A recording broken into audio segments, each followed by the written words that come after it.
સુરત જિલ્લાના ઓલપાડ તાલુકામાં અટોદરા ગામ વિસ્તારમાં ડીજીવીસીએલના ધાંધિયા સામે આવ્યા છે।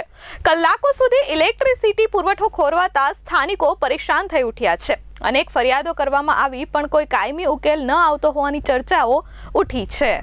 સુરતના ઓલપાડ નજીક આવેલા અટોદરામાં ડીજીવીસીએલના વીજ ધાંધિયાથી લોકો પરેશાન થઈ ઉઠ્યા છે। ઇલેક્ટ્રિસિટી ડૂલ થવાનો મુદ્દો સામાન્ય બની ગયો હોય તેમ સતત પાવર કટ થઈ રહ્યો છે। અટોદરા ચોકડીની આસપાસ મોટી સંખ્યામાં રહેણાંક સોસાયટીઓ આવેલી છે। શાંતિવન રેસિડેન્સી સહિતની સોસાયટીમાં પાવર કટ થઈ જતા લોકો પરેશાન થઈ ઉઠ્યા છે। વરસાદી માહોલ બને એટલે તરત જ પાવર કટ થઈ જાય છે। પવન અને વરસાદની સાથે પાવર કટ થઈ જાય છે, જેથી લોકો આ મુદ્દે અવારનવાર તંત્રને રજૂઆત કરી ચૂક્યા છે, છતાં પણ કોઈ નિરાકરણ આવતું નથી। ત્યારે જીઈબીની ઓફિસનો ઘેરાવ કરવાની ચીમકી ઉચ્ચારી હતી। ખેડૂત નેતા અને સહકારી આગેવાન દર્શન નાયક દ્વારા આકરો રોષ વ્યક્ત કરવામાં આવ્યો હતો।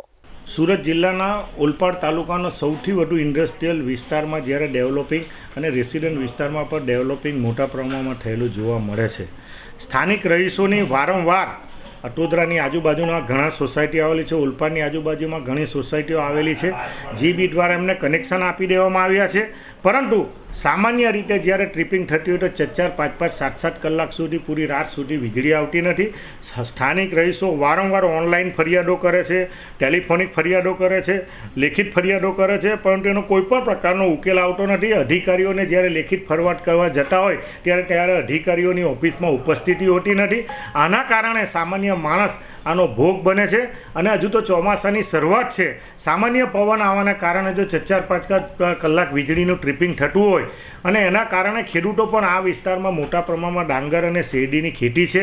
દર અઠવાડિયે કે 10 દિવસે પાણી મૂકવાનું હોય છે, તો ઘણા ખેડૂતોની ફરિયાદ ટ્રાન્સફરો ઉડી જવાને કારણે, વાયરો પડી જવાના કારણે તત્ન 4-4 દિવસ પછી પણ સ્વાભાવિક છે કે કદાચ કોઈ જગ્યાએ એવું આકસ્મિક અતિવૃષ્ટિ થતી હોય કે એવા કોઈ પવનના કારણે નુકસાન થતું હોય, પરંતુ એની પણ કોઈ ચોક્કસ પ્રકારની સમસ્યાને જવાબદારી હોય છે કે કેટલા સમયમાં, થોડા સમયમાં એ વીજળીને પાવરને પાછો ફરીથી શરૂઆત કરવાની હોય છે। પરંતુ ઓલપાડ વિભાગના જીબીના અધિકારીઓ સૌથી વધુ ધ્યાન આવા ઇન્ડસ્ટ્રીયલ વિસ્તારમાં આવતા હોય ગેરકાયદેસર કનેક્શનથી માંડીને મોટા પ્રમાણે વીજ ચોરીના પણ આવી જગ્યાએ વીજ ચોરી પણ કરવા દેતા હોય છે। કોઈ પણ અધિકારી ફિલ્ડમાં સ્થળ પર કોઈ પણ પ્રકારની વિઝિટ કરતા નથી।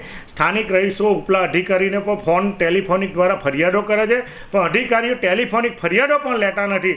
આ અનુસંધાનમાં જિલ્લા કોંગ્રેસ સમિતિ દ્વારા હમો દ્વારા આવનારા દિવસોમાં લોકહિતમાં, ખેડૂતોના હિતમાં કોઈપણ પ્રકારના આવા પગલાં ન લેવામાં આવે ને જે 24 કલાક જ્યોતિગ્રામ યોજના અંતર્ગત આ વીજળી આપવાની જે વાત છે એના દાવાઓ અહીંયા ખોખલે રીતે તમે જોઈ શકો છો।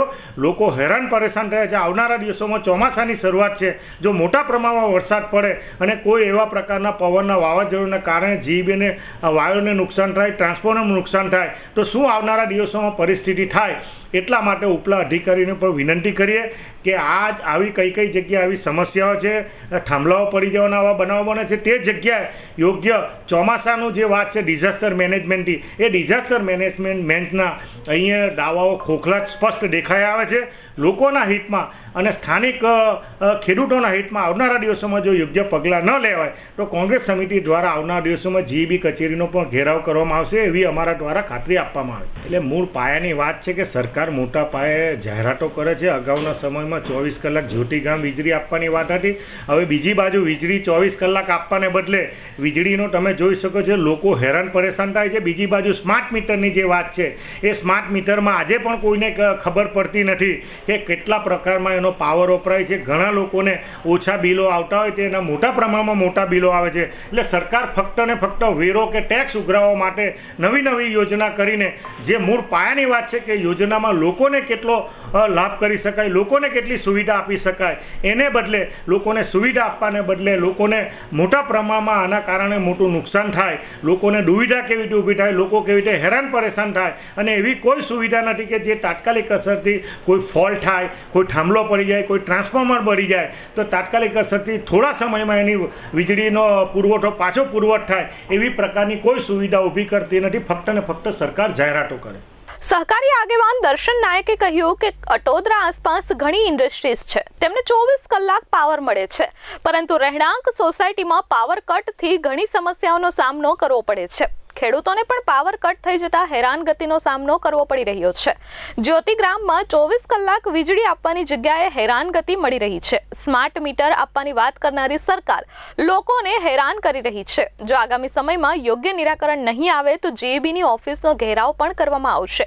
અધિકારીઓ કોઈ પણ ધ્યાન આપતા નથી. કોઈ કાયમી ઉકેલ માટેની વ્યવસ્થા કરવામાં આવી નથી. રહેણાંક વિસ્તારમાં ઓરમાયું વર્તન સ્થાનિકો સાથે રાખવામાં આવતું હોય તેવા સ્પષ્ટ દ્રશ્યો સામે આવ્યા છે. વસંતભાઈ ભીખાભાઈ રાઠોડ, હું અટોદરા ચોકડી ઓલપાડ તાલુકાનો અટોદરા ગામ શાંતવન રેસિડેન્સીમાં રહું છું અને અમારા પાવરની સમસ્યા છે. ડેલી પાવર અને પાણીનો બી પ્રશ્ન તો છે જ. તે પાણી અમને ગામનું કાંઈ મળતું જ નથી. વીજ ધંધા આમ તો પહેલેથી જ છે. અત્યારે અહીંયા અટોદરા ચોકડીમાં બાજુમાં ઇન્ડસ્ટ્રીમાં છે, ત્યાં પાવર રહે છે, પણ જે રેસિડન્ટ વિસ્તાર છે એમાં ક્યાંય પાવર રહેતો નથી. આખી રાતમાં કેટલી વાર પાવર જાય છે. આજે સવારમાં ગયો હતો અને રાતના ગયો હતો. રાતના 4 વાગ્યાનો કાલે ગયો હતો, 10 વાગ્યે પાવર આવ્યો. મુકેશભાઈ ધારાસભ્ય છે અને મંત્રી છે હાલમાં, છતાં એના વિસ્તારમાં આ પ્રશ્ન છે. સ્થાનિક વસંતભાઈ રાઠોડે કહ્યું કે હું અટોદરાની શાંતિવન સોસાયટીમાં રહું છું. અહીં પાવર અને પાણીનો પ્રશ્ન છે. અટોદરા ચોકડીમાં રેસિડેન્ટ વિસ્તારમાં રાત્રિ દરમિયાન સતત પાવર કટ થાય છે. કલાકો સુધી પાવર કટ રહેવા છતાં કોઈ ધ્યાન આપતું નથી. અહીંના ધારાસભ્ય મુકેશભાઈ પટેલ છે, જેઓ મંત્રી પણ ગુજરાત સરકારમાં છે. તેમ છતાં તેમના વિસ્તારમાં લોકો પરેશાન રહે છે. ઇન્ડસ્ટ્રીયલ વિસ્તારમાં વાંધો નથી આવતો, પરંતુ રહેણાંકી વિસ્તાર તરફ ઓરમાયું વર્તન કરવામાં આવી રહ્યું છે. હવે ડીજીવીસીએલનું તંત્ર જાગીને કાયમી પ્રશ્ન હલ કરે તેવી અમારી માંગ છે. Bureau report S24 news, Surat.